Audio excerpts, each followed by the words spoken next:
Hello बच्चों, इस video के अंदर हम सुदामा चरित कविता के प्रश्न उत्तर करेंगे। सबसे पहले करेंगे हम कविता से। प्रश्न नंबर 1, सुदामा की दीन दशा देखकर श्री कृष्ण की क्या मनोदशा हुई, अपने शब्दों में लिखिए। तो बच्चों, यहाँ पे आपको ये बताना है कि जब श्री कृष्ण ने अपने दोस्त, अपने मित्र सुदामा को देखा था, तब उन्हें देखकर श्री कृष्ण को कैसा लगा था। ठीक है, तो आपको इसका उत्तर लिखना है। सुदामा के पैरों की एड़ियां जगह जगह से फटी हुई थीं और पैरों में कांटे भी चुभे हुए थे। ये देखकर श्री कृष्ण को बहुत दुख हुआ और उनकी आंखों से इतने आंसू निकले कि उन्हीं आंसुओं से सुदामा के पैर धुल गए। तो देखिए बच्चों, सुदामा के पैरों की जो एड़ियां थी वो जगह जगह से फट रही थी और पैरों में कांटे भी चुभे हुए थे। अब जब सुदामा की ऐसी हालत श्री कृष्ण ने देखी तो श्री कृष्ण को उनको देखकर बहुत ज्यादा दुख हुआ और उन्हें इतना दुख हुआ कि उनकी आंखों में से बहुत सारे आंसू निकले और इतने आंसू निकल गए कि सुदामा के जो पैर थे ना, वो क्या हो गए, वो श्री कृष्ण के आंसुओं से धुल गए। उनके इतने आंसू निकले, उन्हें इतना ज्यादा रोना आया। ठीक है। प्रश्न नंबर 2, पानी परात को हाथ छुयो नहीं, नैनन के जल सो पग धोए। पंक्ति में वर्णित भाव का वर्णन अपने शब्दों में कीजिए। तो बच्चों, यहाँ पे आपको ये बताना है कि जो पंक्ति है इसमें क्या बताया जा रहा है। आप इसका उत्तर लिखोगे। श्री कृष्ण ने सुदामा के आगमन पर उनके पैरों को धोने के लिए परात में पानी मंगवाया था, परंतु श्री कृष्ण ने जब अपने मित्र के फटे हुए और कांटे चुभे हुए पैरों को देखा, तब वे इतना रोए कि आंसुओं से ही सुदामा के पैर धुल गए, अर्थात परात में लाया गया जल व्यर्थ हो गया। अब देखिए बच्चों, जब सुदामा जो थे वो अपने मित्र से मिलने गए थे, ठीक है, तो श्री कृष्ण ने क्या करा था, अपने फ्रेंड के आगमन पर, उनके आने पर उन्होंने क्या करा था, उन्होंने परात में पानी मंगवाया था ताकि उनके पैर धुल जाएं। लेकिन जब श्री कृष्ण ने अपने मित्र के पैरों को देखा कि वो जगह जगह से कट रहे हैं, फट रहे हैं और उनमें कांटे भी चुभे हुए हैं, तो ऐसे पैरों को देखकर उन्हें बहुत ज्यादा दुख हुआ था और वो इतना रोए थे कि बहुत सारे उनके आंसू बह गए थे। ठीक है। अब उनके इतने सारे आंसू थे जिसकी वजह से जो सुदामा थे उनके जो पैर थे वो श्री कृष्ण के आंसुओं से धुल गए थे। इसका मतलब कि परात में जो लाया गया पानी था वो व्यर्थ हो गया था। ठीक है, वो बेकार हो गया था। प्रश्न नंबर 3 है, चोरी की बान में हो जो प्रवीणे। ठीक है, का है उपयुक्त पंक्ति कौन किससे कह रहा है। तो बच्चों, कौन कह रहा है, श्री कृष्ण जो है वो सुदामा से कह रहे हैं। ख है, इस कथन की पृष्ठभूमि स्पष्ट कीजिए। तो देखिए आप लिखोगे, सुदामा की पत्नी ने श्री कृष्ण के लिए भेंट में चावल भिजवाए थे, परंतु संकोच के कारण सुदामा श्री कृष्ण को ये भेंट नहीं दे पा रहे थे क्योंकि श्री कृष्ण द्वारिका के राजा थे। इस पर श्री कृष्ण उन्हें कहते हैं कि क्या उनकी बचपन की चोरी की आदत अभी तक नहीं छूटी है। तो देखिए बच्चों, सुदामा की जो वाइफ थी, जो उनकी पत्नी थी, उन्होंने श्री कृष्ण के लिए चावल जो थे वो भेंट में भिजवाए थे, लेकिन अब श्री कृष्ण जो थे वो राजा थे, तो उनको भेंट देते हुए सुदामा को क्या हो रहा था, बहुत संकोच सा हो रहा था। अब इस बात पे जब श्री कृष्ण ने इस बात को नोट करा तो उन्होंने सुदामा से ये कहा कि क्या तुम्हारी बचपन की चोरी करने की आदत अभी तक छूटी नहीं है। अब ग है, इस उपालंब शिकायत के पीछे कौन सी पौराणिक कथा है। तो आप इसका उत्तर लिखोगे। बचपन में एक दिन श्री कृष्ण और सुदामा जंगल में लकड़ियां चुनने गए थे।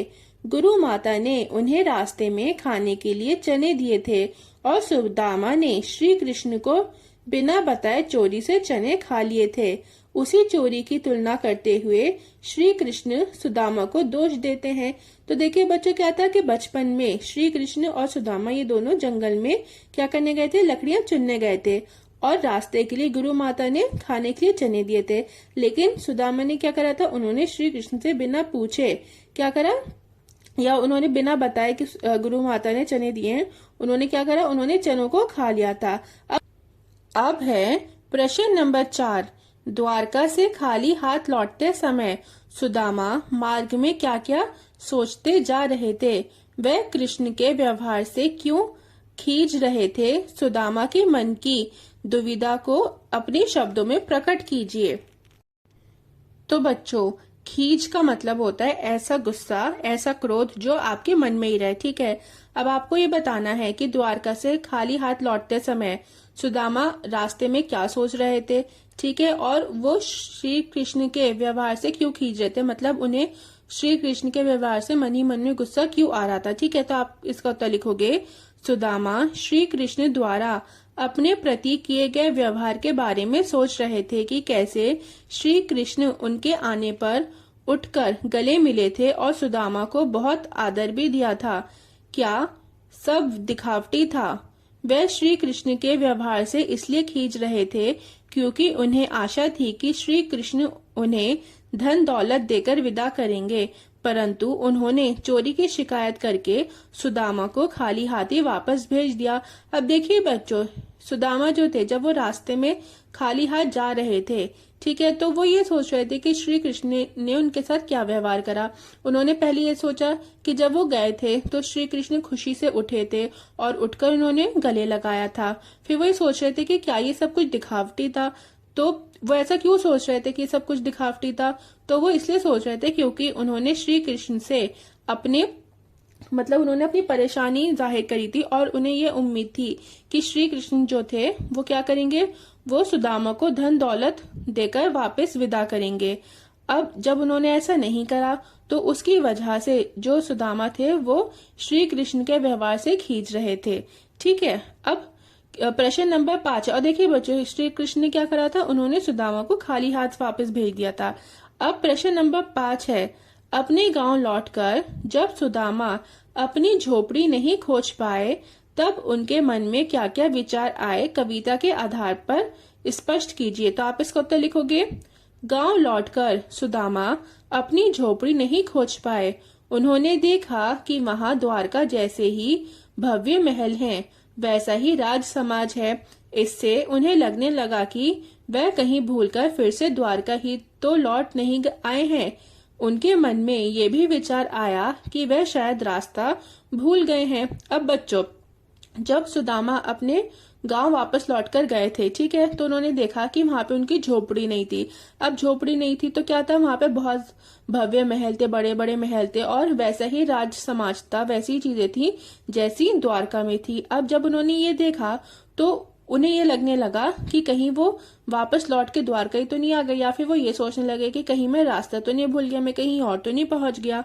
प्रश्न नंबर 6 है, निर्धनता के बाद मिलने वाली संपन्नता का चित्रण कविता की अंतिम पंक्तियों में वर्णित है, उसे अपने शब्दों में लिखिए। तो बच्चों, निर्धनता का क्या मतलब होता है, गरीबी, ठीक है, और संपन्नता का मतलब अमीरी। पहले सुदामा के पास झोपड़ी थी परंतु अब सोने का महल है। पहले पैरों में पहनने के लिए चप्पल तक नहीं थी परंतु अब घूमने के लिए हाथी घोड़े हैं। पहले सोने के लिए कठोर भूमि थी परंतु अब कोमल सेज पर नींद नहीं आती है। पहले खाने के लिए चावल भी नहीं थे परंतु अब किशमिश मुनक्का अच्छे नहीं लगते। तो बच्चों, इससे हमें क्या पता चल रहा है, इससे हमें पता चल रहा है कि सुदामा को संपत्ति तो मिल गई थी लेकिन वो खुश नहीं थे। अब हम करेंगे कविता से आगे। प्रश्न नंबर 1, द्रुपद और द्रोणाचार्य भी सहपाठी थे। इनकी मित्रता और शत्रुता की कथा महाभारत से खोजकर सुदामा के कथानक से तुलना कीजिए। तो बच्चों, आपको क्या करना है, यहाँ पे आपको द्रुपद और द्रोणाचार्य इन दोनों की मित्रता और शत्रुता के बारे में बताना है और फिर किससे कंपेयर करना है, आपको इनकी फ्रेंडशिप को कंपेयर करना है सुदामा और श्री कृष्ण की फ्रेंडशिप से। तो आप इसका उत्तर लिखोगे, द्रुपद और द्रोणाचार्य दोनों बचपन के मित्र थे। बाद में द्रुपद राजा बन गए लेकिन द्रोणाचार्य निर्धन थे, मतलब वो गरीब थे। एक बार द्रोणाचार्य राजा द्रुपद से मित्र होने के नाते सहायता मांगने गए लेकिन राजा द्रुपद ने उनका अपमान किया। यहीं से द्रोणाचार्य और द्रुपद की शत्रुता आरंभ हुई। श्री कृष्ण और सुदामा भी मित्र थे। श्री कृष्ण राजा थे और सुदामा निर्धन, परंतु सुदामा जब सहायता मांगने के लिए श्री कृष्ण के पास द्वारका गए तब श्री कृष्ण ने उनका बहुत आदर सत्कार किया और उनकी सहायता भी। तो बच्चों, द्रुपद और द्रोणाचार्य ये दोनों क्या थे? ये दोनों बचपन के दोस्त थे। लेकिन क्या हुआ, कुछ टाइम बाद द्रुपद जो थे वो राजा बन गए थे और द्रोणाचार्य गरीब थे। ठीक है, अब क्या हुआ था, एक बार द्रोणाचार्य मित्र होने के कारण, किसके मित्र होने के कारण? द्रुपद के मित्र होने के कारण, मित्र होने के नाते वो राजा द्रुपद से क्या करने गए थे? सहायता मांगने गए थे। लेकिन द्रुपद ने क्या करा था? उन्होंने द्रोणाचार्य का अपमान किया था, उनकी बेइज्जती करी थी। तो इस तरीके से क्या हो गई थी?